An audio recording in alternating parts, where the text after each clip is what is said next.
welcome back to the channel where we all could learn and grow together. Today I'm doing a video response to a few questions that I had. Well, actually it's all the same question, but I've had it asked by a few people and a few subscribers, and so I want to do a video response on how I cut out the rims on my tires. I used to use like a little jigsaw thing, which worked fine, but then one day I got frustrated and I was trying to use a jigsaw and broke a blade. You put another blade in it, broke a blade, put another blade in it, broke a blade, and I didn't want to go to the store to buy more jigsaw blades because I was kind of at that moment of breaking 3 or 4 blades in a row. I was just like, you know what, I sharpened my knife so sharp, I bet you I could just cut these tires with my knife. Well, it proved to be a very easy thing to do, and so ever since then I've been cutting the tires with just my pocket knives. This is a thank you to the ones that has asked this question, and if anybody ever has any future questions, no matter what it is, don't hesitate to ask. If I don't know, I will research it and find the best answer that I could find and give you the best response that I could give. Even if I don't know, I will find a way to learn it, because it might be something we all could learn. That's kind of what this channel's geared on, is us all learning and growing together. So maybe it's something I might want to learn too. So don't hesitate to ask questions on this channel. There's plenty of people that I know around me that even if I don't know, maybe some of them's camera shy, they may not be willing to jump in and do like a little segment together. I don't know, but I will find a way to get the answers, and if I take a little bit, I apologize. But I'm going to show you with this tire, but let me get to this here. I'm just using my old everyday carry knife, which is this $4 Walmart knife, because I just got done sharpening it, and it does have to have a fairly good edge on it. It doesn't have to be razor sharp, but it does have to have at least a crisp edge on it. But I'm sure this knife that is now my new everyday carry that Solar on a Budget gave me, which by the way is a very, very nice knife. It's been, I think, maybe a month now, I think. But so far I've used this every day since I've unboxed it, and so far the factory edge is still held up really nice on this knife, and it's gone through some abuse already. Not saying I'm rough on my stuff, but I do use my pocket knives every day. So, but I'm pretty sure this one will tackle it very well. It's just I'm gonna just show you don't need an expensive knife. You just got to have a real thick knife, something that doesn't give or anything, and a knife that doesn't flex. It's just got to be a solid knife. But there's the tire I'm going to do. I don't know if it's as close up. It's hard for me to tell what's in the frame because of me using my cell phone, but I'm hoping this tire is in the frame and where you can see it. But here we go.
bending over, I'm out of breath.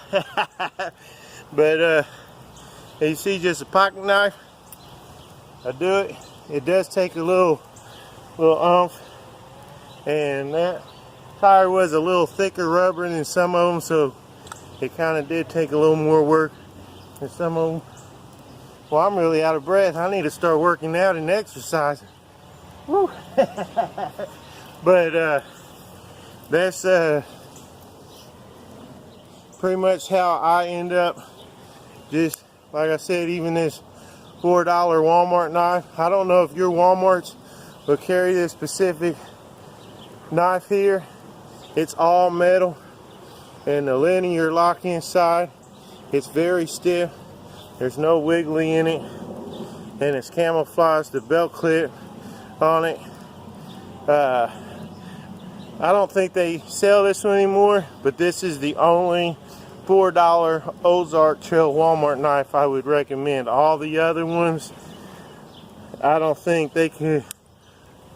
Unless you see this one, I wouldn't buy them. But this $4 Walmart knife I've had for 4 years. This was my everyday carry for 4 years, but I really like this Kershaw Solar on a Budget gave me, and I'm still having this as my everyday carry now. And if you haven't got to check out Solar on a Budget's channel, he's doing some flower bed stuff, some gardening. He shows solar power stuff. He shows survival.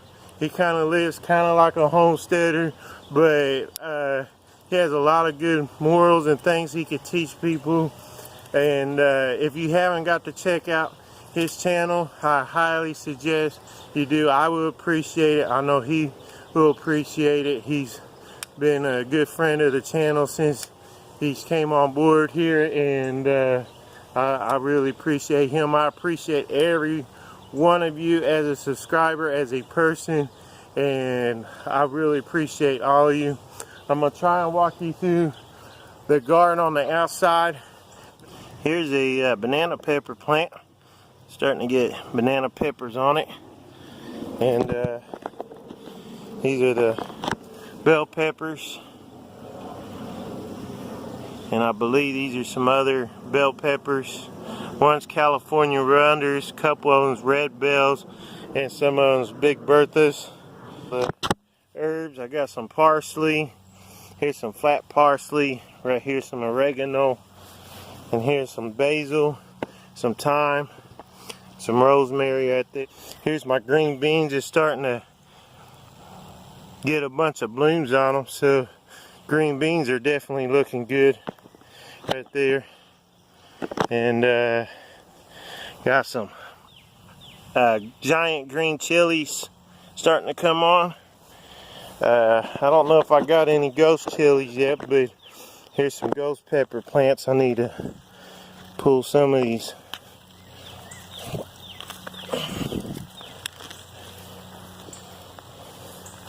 And pull some of this out. But these here habaneros plants right here. Then these are jalapenos. I got a few jalapenos coming on. You could plant, I had really good luck planting up to 4 plants per tire, and then after that they kind of get too close. This is some kind of weed with some lethal thorns in there, but these weeds are getting really bad. But here's some other green beans there, getting blooms on them. It's my first year growing peas. I think overplanted or planted too thick on the peas, but they're still coming up right there. And hopefully I'll still get something out of them. Like I said, the weeds through here are getting really bad. I need to, but it's also been raining a lot, and it's been kind of wet getting out here. But this is perfect example here though how important it is to be out in the garden every day. But it won't take me nothing to get this taken care of. So it's not heavily overgrown. But these are some wax beans. I also ended up being planted too thick. Because first time, usually I just grow green beans only, but I wanted to try and plant some things I never planted before. Tomato plants, and if I could find it, there's right in through there some little baby tomatoes coming on. Pretty cool. And this one is the cherry tomatoes. Look at all them blooms in through there. So this is the cherry.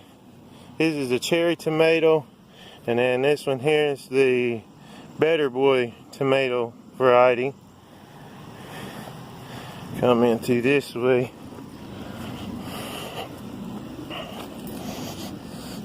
And again, I'm thinking because it's been raining and the sun's been popping up, he's been trying to burn my plants, but I still need to get some weeds taken care of down there. Maybe fertilize that vine down there. Maybe give it some plant food. But I ended up adding this trellis so it could have something to climb on and shoot upwards, and then maybe train it to grow across there. And here's the zucchini and summer squash. If I could show you down in here, got some little crooked necks, well, straight neck summer squash. Give you a back shot.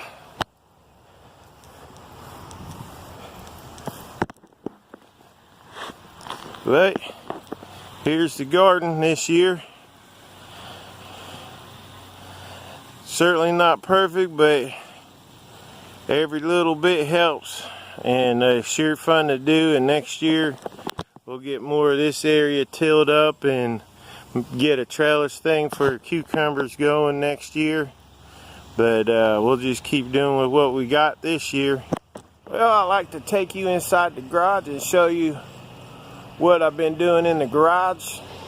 And just know I don't have very good lighting in there yet, but I want to show you I am working on getting things going so I can start woodworking again, and also got some things to share as far as future repair videos. So take a trip with me in the garage, and again I apologize, the lighting might be kind of dark, so I'm not going to really go through showing any of my toolboxes or anything because it'd be kind of hard to see, but I'll at least show you what's going on in there.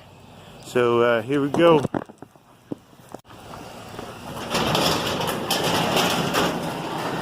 Well, here we go. As you see, I got a riding mower. Now, that there's definitely going to be in some repair videos.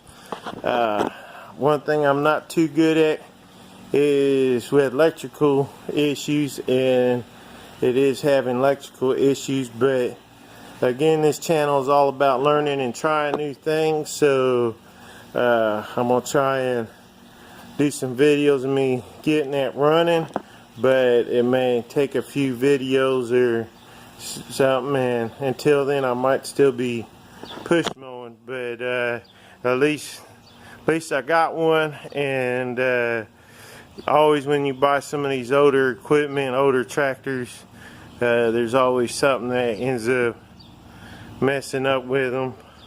But here's the inside of the garage. Again, it still needs a lot of TLC, and it's not the greatest as far as the cosmetics of it, but it will get me my start and be able to start doing some stuff in here, especially back to I'm really hate dragging that out, but there's the workbench that still needs finished. But I didn't have money to build regular workbenches yet, and plus there's a lot of cosmetic that you see needs to be done to the wall. And so what I have done is I got some more free tires, free door, put it on top, and got 2 free workbenches this way. I got my compound miter saw. Again, my equipment has all been bought used and on a very tight budget, and it's how I've kind of rolled pretty much most of my life. But here is my drill press. I also got a thickness planer. I got a little tabletop bandsaw. Now this here's the only thing I got besides some drills that I actually bought new. This here's a Porter cable thickness planer, and I've used it only once or twice so far. This is a piece of equipment that I'm still in the process of learning and growing with. So, but here is a layout of some tools that I've brought here so I can start having tools here in the garage. A lot of my hammers. Here's a homemade mallet that I made myself a long time ago, and of course good old hand saw.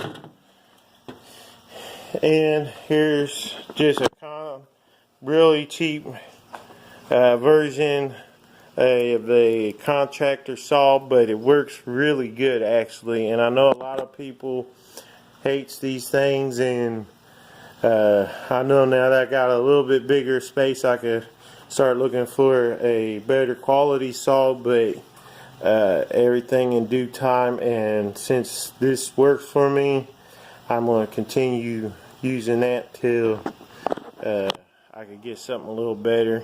And of course we all know what a trash can is. There's a used air compressor I got for 50 bucks at a yard sale, and a battery charger.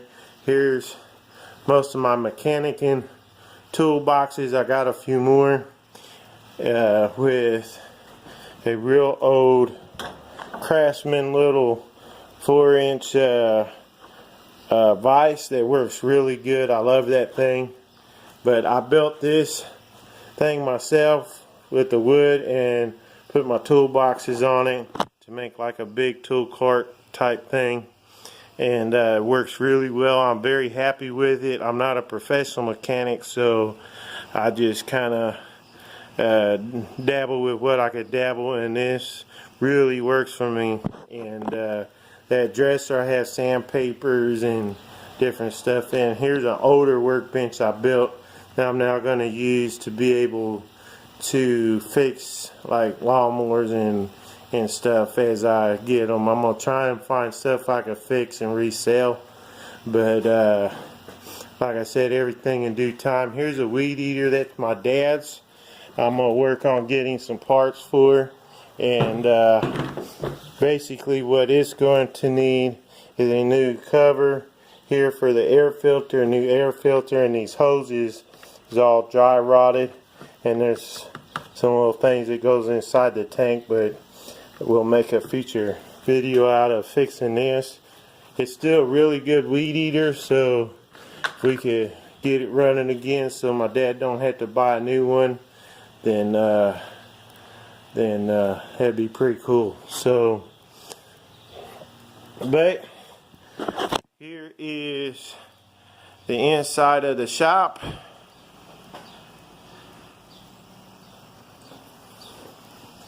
Again, I apologize for the lighting. I tried to use the little flash on my phone, but it may work, it may not, but it's coming along. It needs a lot of work. Oh, here's something here. You ever want to be able to store your clamps? Get a little deeper 5-gallon bucket, and just, instead of throwing them in the bucket, just put them on the edge right there, and they're easy peasy, and then you can clamp stuff. So these buckets can really help. And if they get top heavy, just put a couple bricks in the bottom and they'll be good to go. You could still have your clamps organized without having to throw them all over the place. So there's another quick tip. But right now, even though I got an electrical box right here and the 220 for the welder, it does work, but this cord here goes up here and the door hides it, and then it comes out somewhere back here, and they painted it white right here, and if you follow it, boom, it's not connected to nothing no more. And then there's a few spots where you can find where there's wire, but there's nothing from here to there. And then if you follow this going down, and I'm no electrician, follow this away, it breaks off somewhere up in there. But all of this, there's another cable that comes here, and if you follow it down, follow it down, follow it down, here's the outlet, but I don't think that looks too good. And if you see all this, it does not look good at all. So there's no using that.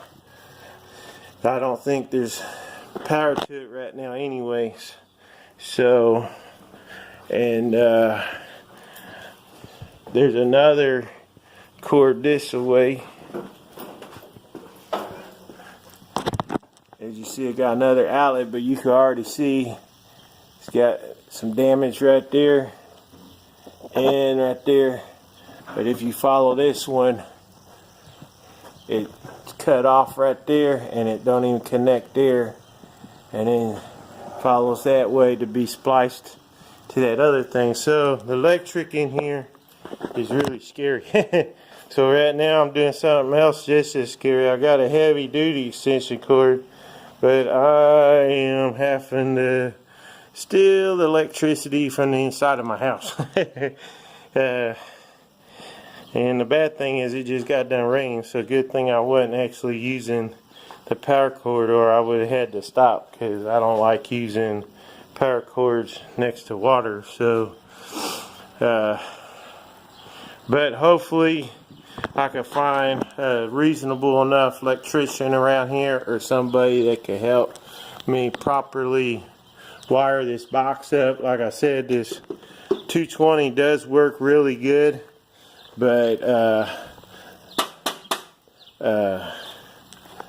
the rest of the normal outlets does not work, and I don't have any lighting in here yet. So that is my very first concern. But other than that, hopefully with this setup I could start building some small stuff, something simple, easy, and maybe something that I can make and start selling around here.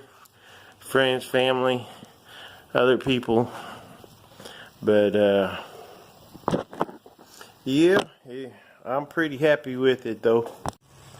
Again, I know it's not much, but again, this is me kind of practicing what I preach about. Find your start, reach your goals. You know, sometimes your starts might not look pretty, and sometimes even if you had one start and it got interrupted, you know, you could just go back to the drawing board and find a new start. That's what we're doing here. This definitely is not a pretty start, but it's a start, and it's where we could make goals now and try and keep moving forward, find things that we can mess with, tinker with, you know,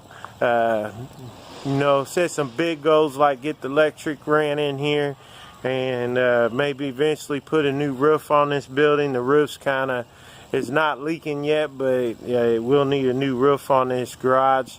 But some of this TLC stuff's just going to have to take time and over the years and on a very strict budget. But hopefully, if I could start finding some simple things to do to make a little money in return, then maybe I could do that and add to the budget. So This is kind of me practicing what I preach, and I apologize if this video is kind of long, but I want to kind of give an update and also share the how I cut my tires open, and I hope you can find that useful. I hope you enjoyed this video, and hope you can find your start, reach your goals, and you have a very good week. See you in the next video.